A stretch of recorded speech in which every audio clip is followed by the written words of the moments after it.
Hey there, folks. I wanted to talk today about something that I've actually talked about before, but I thought giving my refreshed feelings and general thoughts might be worth it, and that is my girls. Now, as I said, I have actually talked about my breast development from hormone replacement therapy, or HRT, before. You can see the earlier video if you like. That video was largely from the perspective of what it felt like for them to develop and what it was like for someone who wasn't used to having them to now have them. At this point, it's very hard for me now to think back to a time of not having these. Like, these are so normal for me now that when I think back on my earlier experiences, I think I either develop a blind spot for my chest or I possibly even project the idea that, oh yeah, I'm sure I had boobs back then when like I didn't, but like this is absolutely just my normal now.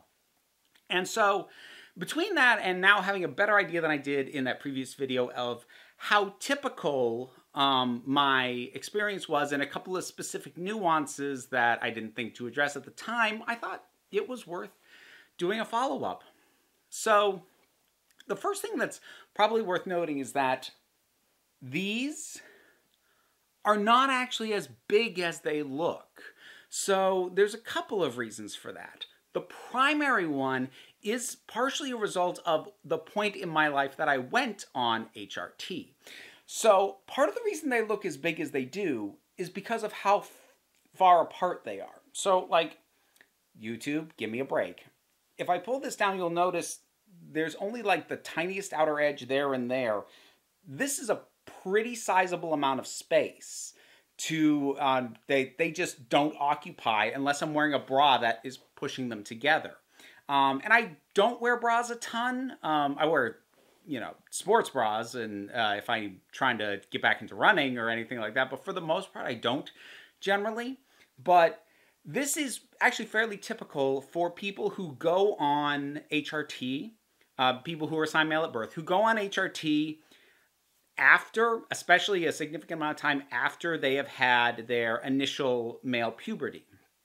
Because what that means is the way my chest developed when this wasn't breast tissue but was instead, pecs, they just kind of position themselves outwards from the middle.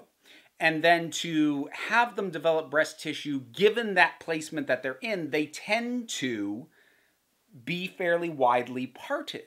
Now, that in and of itself does not have to be a problem, but what that means is that this stretch effect of how far between each of these you can tell the fabric is stretching kind of gives the illusion of them being bigger than they actually are. Cup size, I'm a B, which seems to shock just about everybody I tell that to. Cup size is not that big. My chest, my bandwidth for a bra is quite big. I think it's 44 or 46. I can't remember. It's been a while since I bought bras. As I said, I don't wear them that much, but this is a B cup because they are not that big, but they look that big because of how far apart they are. And as I said, if I had gone on HRT in my teens, even after puberty, but certainly if I'd gone on HRT and had puberty blockers to prevent a male puberty prior to that, they would probably be more positioned around there as opposed to all the way out there.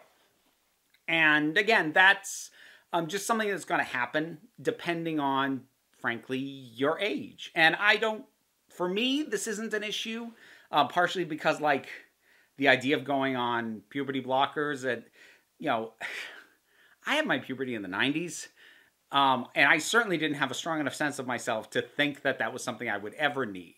There's a reason I didn't start any kind of hormone therapy until my mid-30s, and I've only been on the estrogen part of that cocktail for about 2.5 years. So, I don't entertain the idea of what if I'd gone on HRT earlier too often because, like, that was just never going to happen. It's not like I wanted it and couldn't get it. I didn't know I needed it, and I don't think there was any scenario in which I would have realized I did.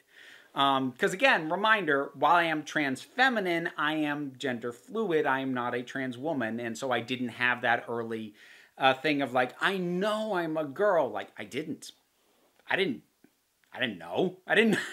And even now, like, I'm definitely feminine, but I still don't go like, I feel like a woman. But that's me and my gender fluidity and its own thing.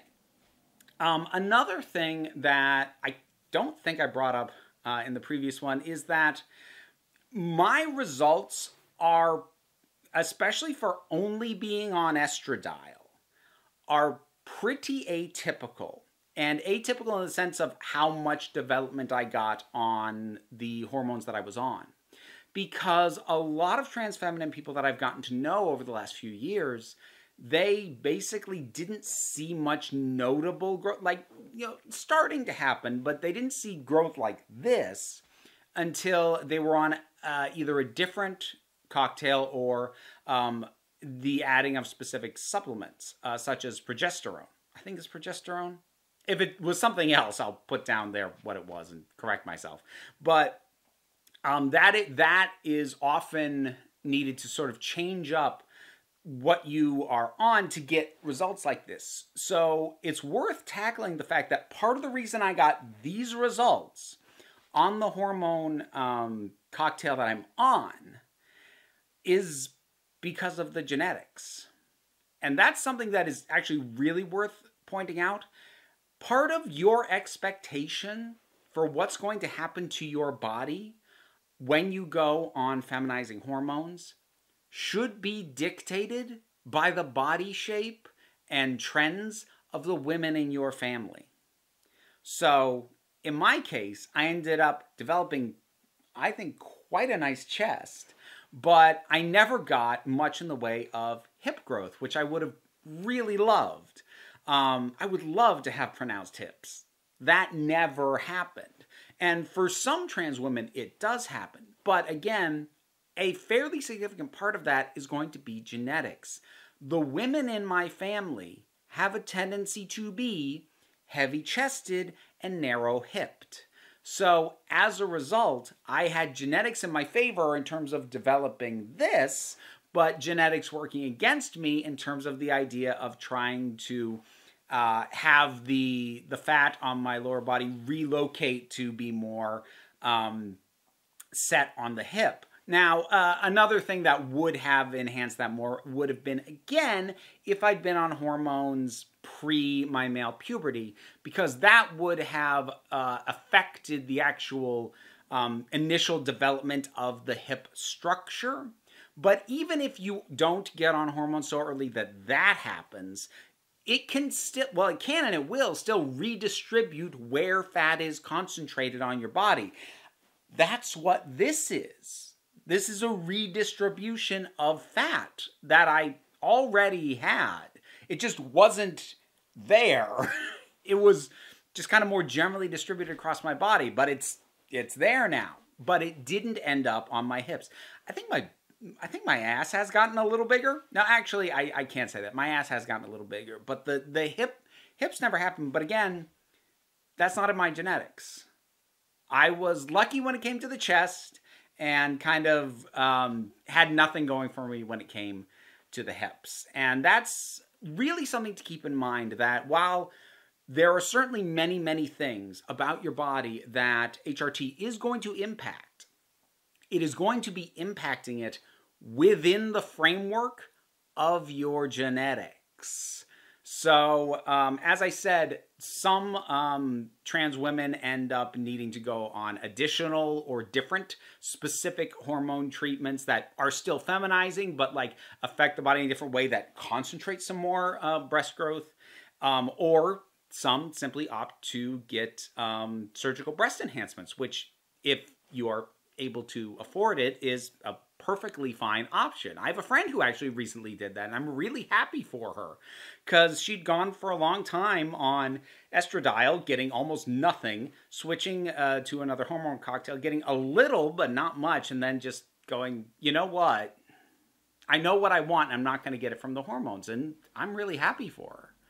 But I think that's sort of one of the main things I wanted to hit on here is understanding where your expectations should be, because everybody will vary. But if you want to gauge, check the women in your biological family if you are able to do so. And I'm not saying like start staring at their chests. Don't be weird about it. But I mean just like get a sense of the kinds of typical body for your family lineage. That'll give you a better sense of where you are liable to end up as a result of going on hormones. I'm trying to think, I can't really remember now what I talked about in the previous video, but just other things to note. My areola got a lot, it spread, and it's quite a bit bigger. It used to be, you know, quite small. It's more in that neighborhood now. So like, I'm very aware of this because I perform burlesque, and so I had to get bigger pasties to actually cover that properly. Don't expect, it's not impossible to have them, but don't expect to get excessively pronounced nipples. I actually very recently did a video talking about a product that can give you a boost there if you want to. There's a link to that. But other than that, the nipple sensitivity, which I'm pretty sure I brought up in the last video, that does ease off after a while. They are still definitely more sensitive than they were when I was male identifying and not on hormones. However, they are not as sensitive now as they were when they were first developing, because I was going through basically literal growing pains. There was internal pressure as things stretched and resettled, and yeah, they were extremely sensitive then. They're still pretty sensitive now, but not nearly as much as they were in the earlier days of this all first starting to happen, or even, you know, sort of shortly after things seemed to finally settle to where they were going to be. Oh, and another thing worth mentioning, because like people should be aware of this, but like just in general, just so I'm clear about this, two things. The first is, please don't seek out hormones without some input from a medical professional.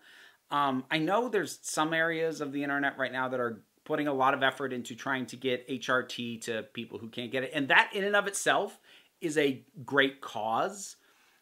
But at the same time, if you have access to a doctor who you can talk to, you really should. Because these things, if you don't know how they're going to impact your body, or if, more importantly, if you don't know where they're coming from, just be careful out there, okay? And then the other thing to keep in mind is that in terms of what happens to your body, breast growth is one of the irreversible effects. Some things that happen to your body while on some feminizing cocktail of hormones will stop when you stop taking the hormones. And that would be things like thinning of body hair that some of us experience. That'll stop. Clearing up of skin, a lot of us get. That'll stop. But if you develop these, they're there to stay. And for me, that's a wonderful thing. But I just felt like, I feel like I should note that. Okay, I think I've hit on all the stuff that I was hoping to talk about. Hope this was helpful or fun. But in any case, thank you for your time. I have a Patreon that is of immense help. And this is not the primary thing that it funds. It primarily funds the Council of Geeks channel. But it is what pays my bills at the end of the day. The fact that I'm able to take time to even make this content, Patreon is partially responsible for that. So any assistance is great, but the thing that I really, really want you to remember is that you are beautiful, you are valid, and you are loved. Take care of yourselves out there. Be well, be safe, and be kind.